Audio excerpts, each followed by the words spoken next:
Oh, I'm so excited. Something I've wanted to see my entire life. Now, not for the frog's sake. I've always been jealous of people that get grass snakes in their garden. And I've just thought, what the hell's thrashing around? Wow, my heart's beating. I had to run to get my camera. A grass snake. Now, I live a good field away from a river. We get so much more wildlife since we've lived here a few years because we're near a river, so a lot more insect life, way more bird life, way more bat life.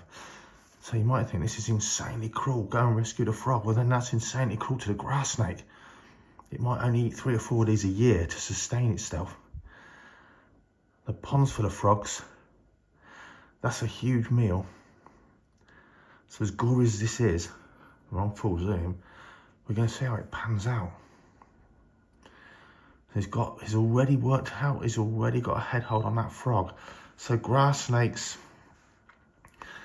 literally, they probably have got a bit of a toxic saliva, but tend to eat fish, frogs, toads and newts, and toad poison is nothing to a grass snake, makes no difference. I've seen them eat fire salamanders, no problem at all.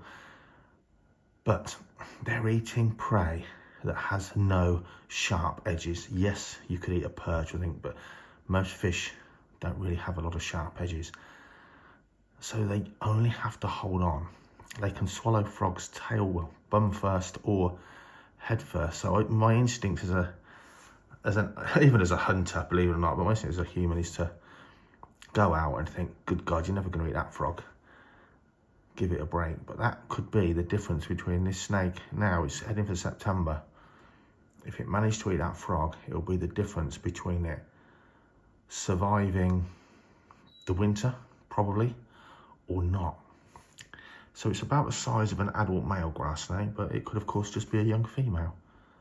I want to open the door and get closer and not film through glass, but of course that grass snakes, like most snakes, have poor eyesight, but grass snakes' eyesight is really tuned to movement, and they can see you move quite a way off. I know they can feel vibration and that in the ground, but grass snakes are highly alerted to visual movement and they flee really quickly.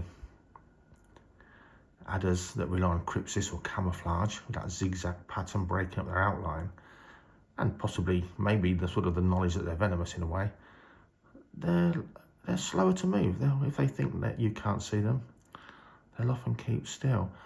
So unfortunately, well, not unfortunately, but from the point of view of filming, that frog was leaping all over the place. Literally, the grass snake was buckarooing and hanging on by the skin of its teeth, quite literally. It's a big adult frog, common frog. My phone was on charge upstairs. I've just ran down, and of course, the phone battery is nearly going to die because it's only just gone on charge.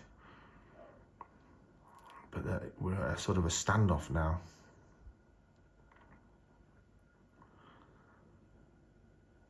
So my old neighbours were terrified of snakes. New neighbours,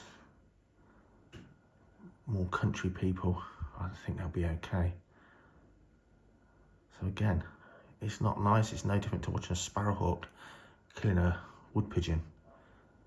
When the predator and the prey are evenly matched, as you can see, it's not a quick death or a painless death or anything ethical by human standards, but this is pure predator and prey. This is what makes the world go round. It is, things have to eat and things get eaten. So it is just the way it is, unfortunately, for the frog. And of course, that frog getting eaten is very sad for the frog, and a lot of people would see the frog actually as a cuter animal than a snake. But don't forget, there's going to be an awful lot of damselflies, dragonflies, slugs, woodlice, beetles that will be very happy that the frog's been eaten, because the frog will have eaten many of their brothers and sisters. It is the web of life, a food pyramid, food chain, a circle of life. You cannot have life in nature without death, and that's just the brutality, and it is brutal of how it is. So I mentioned earlier, I'm a hunter. Most hunters are massive conservationists and massively in tune with nature.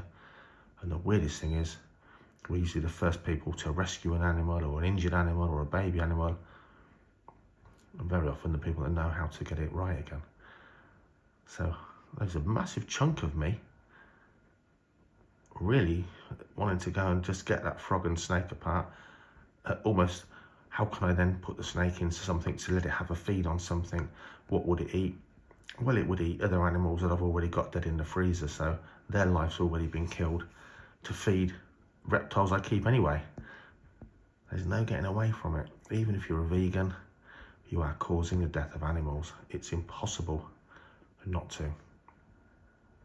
But for this little guy, it is the way it is. And I say, if I go and disturb, I really want to try. I just want to take you guys out closer and get a closer look. But if we disturb them by moving too much,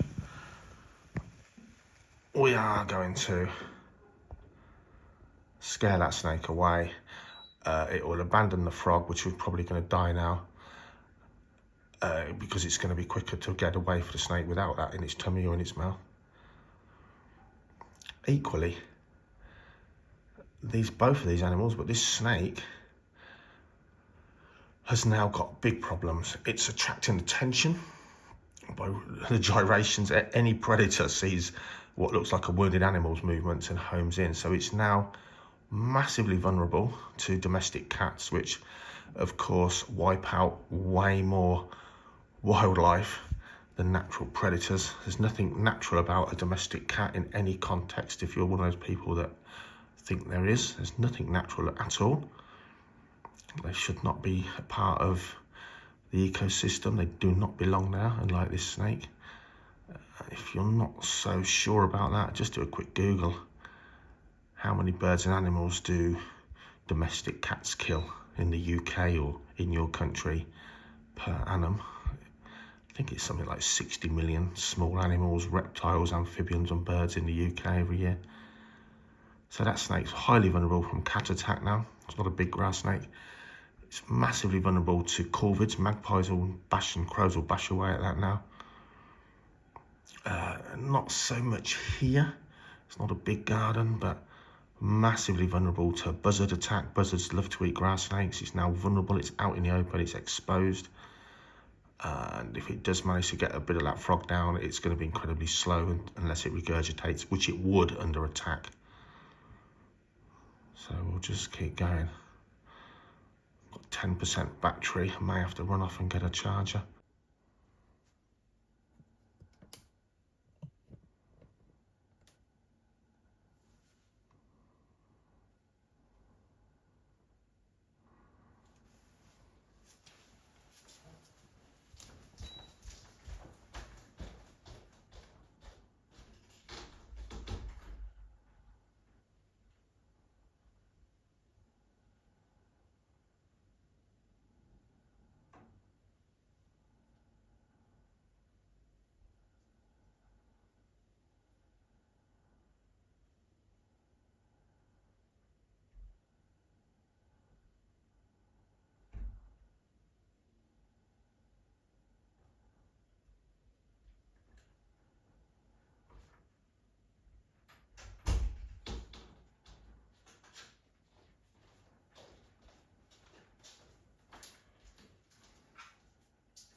So you can see, since we spoke, the snake has retreated as best as it can under the edge of that slough.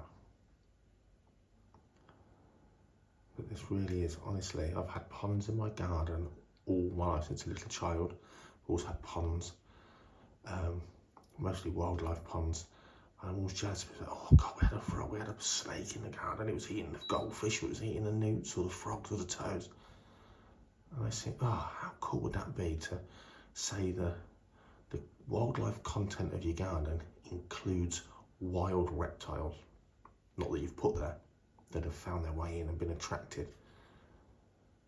So this snake would have probably foraged along the hedge lines and the fence lines and probably stuck to cover. Come up the valley from, it's only a little shallow bit of valley, but come up the fields from the river, working its way along. And being cold-blooded, don't forget, it doesn't mean its blood's cold, its blood's the temperature of its surroundings. And a grass snake probably wants to be around 25 Celsius to be operating really well and fast and actively. But being cold-blooded, not needing the calories from food to burn as fuel, if you like, to keep its body temperature stable like a mammal's or a bird's, being cold-blooded means it doesn't need food for that purpose. It needs food for growth, and a reptile like a snake will grow slowly or fast depending on the food it manages to get. So food for growth is a measured amount. It doesn't have to have X amount of food all the time to grow in a linear way. Studies have shown, and I'm going to get these figures one or the other, but that an average adult grass snake can survive a full 12 months, half of which it will be brumating or hibernating. It can survive a full 12 months on something like 4 or 6 toads or frogs a year. I mean, that is just ludicrous, isn't it? You think like a average female grass snake, a decent size, probably 3 foot long. Oh, poor old frog. He's got away! He's got away!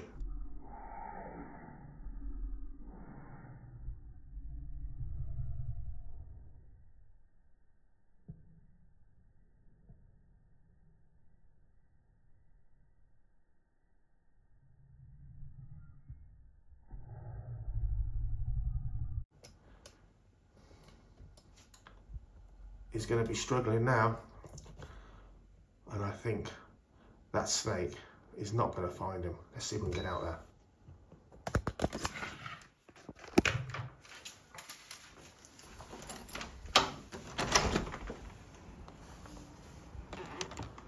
He's not following the trail. I think he's given up. He's caught a decent meal and he's had to go without. What a tough living that is. All that effort and energy wasted. The frog probably will suffer now. Who knows?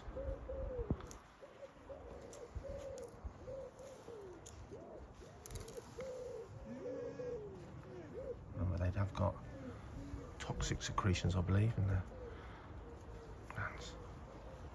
Now he's got to hunt for something else. Look how secretive they actually are. Gone from view already. And that's how they need to be. Or people kill them, of course. Let alone all the natural predators.